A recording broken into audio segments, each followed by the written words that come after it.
നമസ്കാരം. കർക്കിടക മാസ ഫലങ്ങളാണ് പറയാൻ പോകുന്നത്. ജൂലൈ 17 തീയതിയാണ് കർക്കിടക മാസം ആരംഭിക്കുന്നത് ഈ വർഷം. പൂരുരുട്ടാതി നാളിന്റെ ഒടുവിലുള്ള 15 നാഴിക ഉത്തരട്ടാതി രേവതി ഇവ ചേർന്ന മീനക്കൂറുകാർക്ക് ഗുണദോഷ സമ്മിശ്ര കാലഘട്ടമാണ്.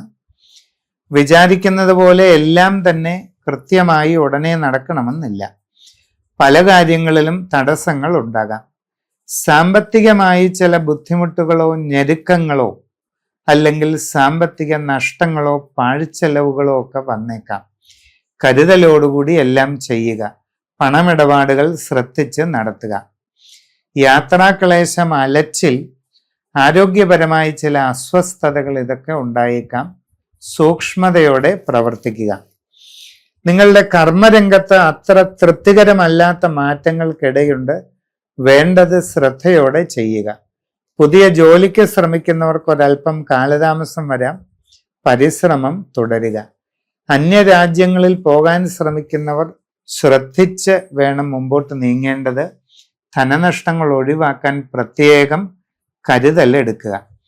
കച്ചവടക്കാർ സാമ്പത്തിക നഷ്ടങ്ങൾ ഉണ്ടാകാതെ വളരെ ശ്രദ്ധിച്ച് ചെയ്യുക.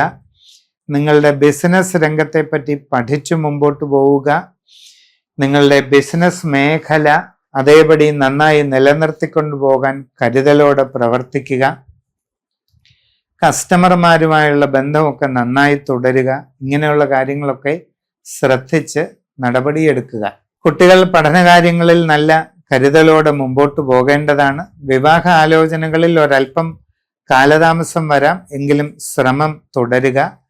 ഗൃഹനിർമ്മാണ പ്രവർത്തനം നടത്തുന്നവർ പാഴ്ചെലവുകളൊന്നും ഉണ്ടാകാതെ ശ്രദ്ധിച്ചത് തുടരുക. വൈകാതെ പൂർത്തീകരിച്ച് താമസം തുടങ്ങാൻ അവസരം ഉണ്ടാകും. പുതിയ പ്രവർത്തന മേഖലയിലേക്ക് ഇറങ്ങാൻ ഉദ്ദേശിക്കുന്നവർ സാഹചര്യം പഠിച്ചിട്ട് ചെയ്യേണ്ടതാണ്. മനസ്സിന്റെ ടെൻഷൻ, പിരിമുറുക്കം ഇതൊക്കെ ഒഴിവാക്കി എല്ലാ കാര്യങ്ങളും ശ്രദ്ധിച്ച് മുമ്പോട്ട് പോകണം. കർക്കിടക വാവുബലി ചെയ്യുന്നത് വളരെ ഗുണം ചെയ്യും. അതോടൊപ്പം ഗണപതി ഹോമം, ഭഗവതി സേവ നടത്തുന്നതും എല്ലാ ഗുണങ്ങളും നിങ്ങൾക്ക് ലഭിക്കുന്നതിന് കാരണമാണ്.